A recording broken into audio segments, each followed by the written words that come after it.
So hello guys, आज से हम एक नई सीरीज स्टार्ट करने वाले हैं जिसका नाम है वाई बॉय कॉन्गमिंग।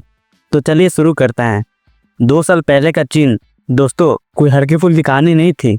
वहाँ 3 बड़े बड़े राज्य थे और भाई ये राज्य आपस में सुपरमेसी यानी सत्ता के लिए लगातार लड़ रहे थे।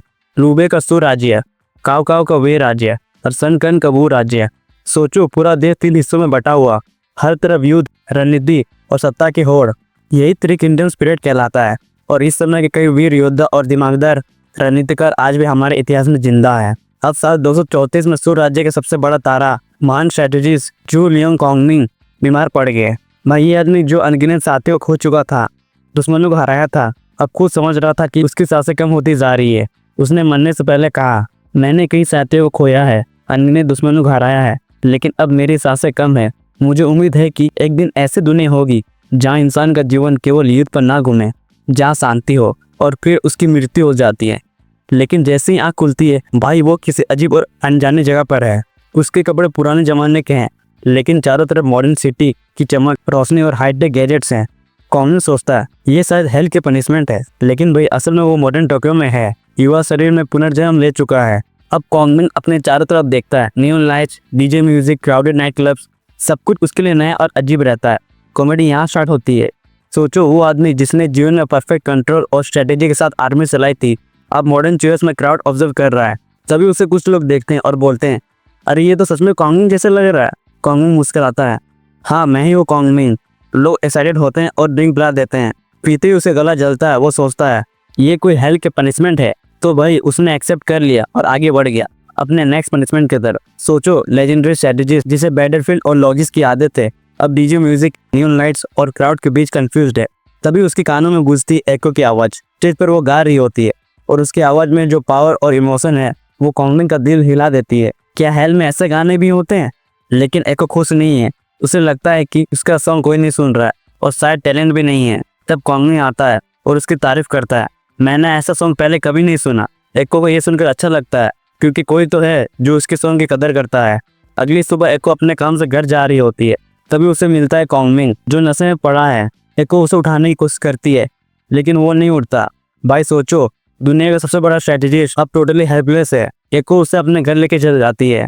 जब कॉन्गमिंग होश में आता है वो एको से पूछता है, तुम ही हो ना वो लड़की जो घर हेल में गाना गा रही थी? क्या तुम मुझे यहाँ लेकर आई हो?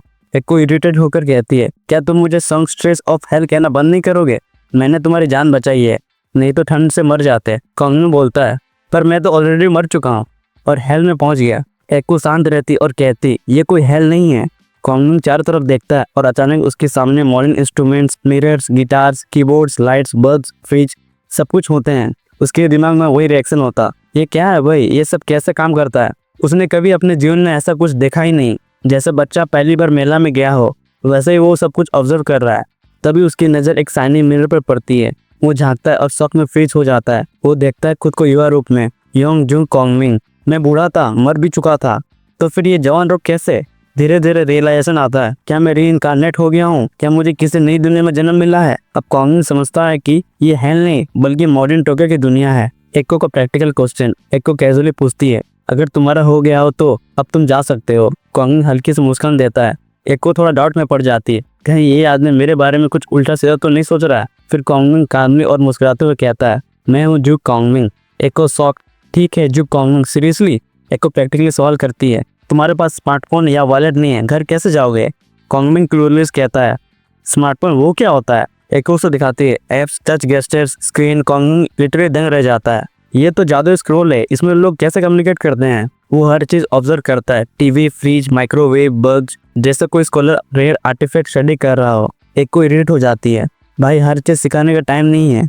लेकिन कॉन्गमिंग कामली कहता है, टैलेंट वो नहीं जो लेकर पैदा होता है, असली टैलेंट वो है जो मेहनत से सीखता है। एको पूछती है, अगर तुम सच में कॉन्गमिंग हो तो जापानीज कैसे बोल रहे हो? कॉन्गमिंग कहता है, वो उसे भी नहीं पता और कहता, शायद किसी खास वजह से मुझे इस नए युग में भेजा गया है। एको साइलेंटली सोचती है, ये बंदा थोड़ा ज्यादा रोल प्ले कर रहा है। एको के जाने के बाद कॉन्गमिंग स्मार्टफोन से विकिपीडिया जैसे साइट पर पहुंचता है। पढ़ते ही flashbacks, yellow turban rebellion, battle of Guandu, सू का अंत, नवंबर 263 सीई। नवंबर 263 सीई वही दिन जब सू का अंत हुआ था। चेहरा उदासी में डूब जाता है।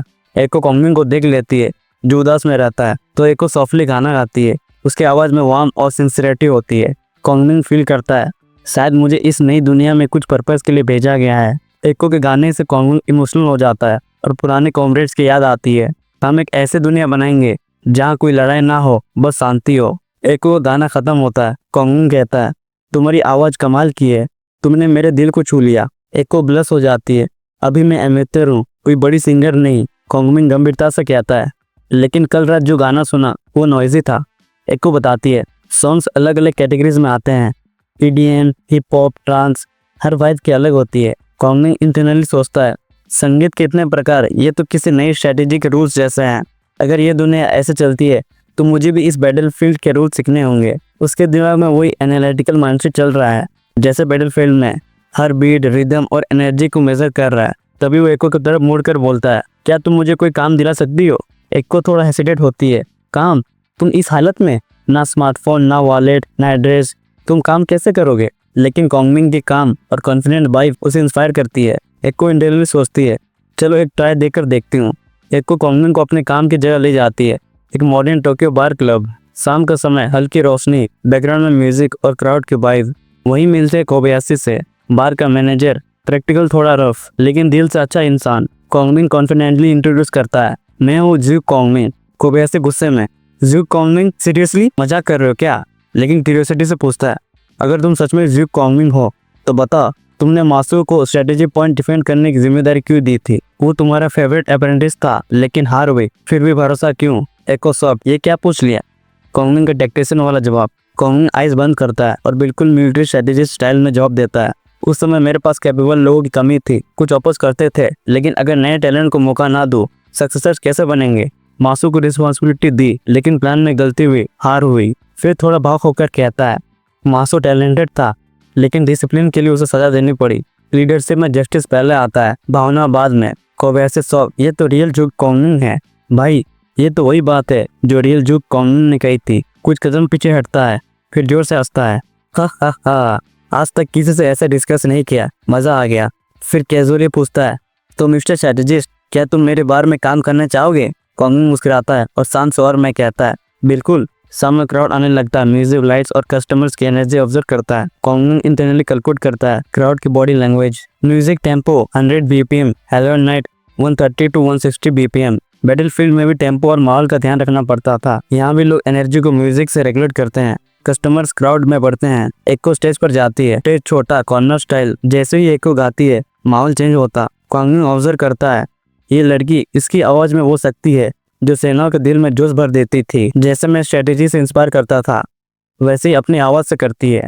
उसका चेहरा चमक उठता है जैसे किसी जनरल को बैटलफील्ड में रेयर जेम मिल गया हो। परफॉर्मेंस के बाद एको बैकस्टेज जाती है, थोड़ी अनहैप्पी होती है, लोगों ने ध्यान नहीं दिया, शायद मैं इतनी अच्छी सिंगर नहीं हूँ। तभी कॉन्गबिन सॉफ्टली, काम और सिंसियर आवाज में कहता है 3 बार मैंने तुम्हें गाते हुए सुना है और तीनों बार मेरा दिल हिल गया। तुम्हारी आवाज में ताकत है जो लोगों के दिलों को छू सकती है, बस खुद पर यकीन करना होगा। एको इमोशनल हो जाती है क्योंकि पहली बार किसी ने उसकी सिंसियरिटी और टैलेंट इतनी गहराई से अप्रिशिएट की।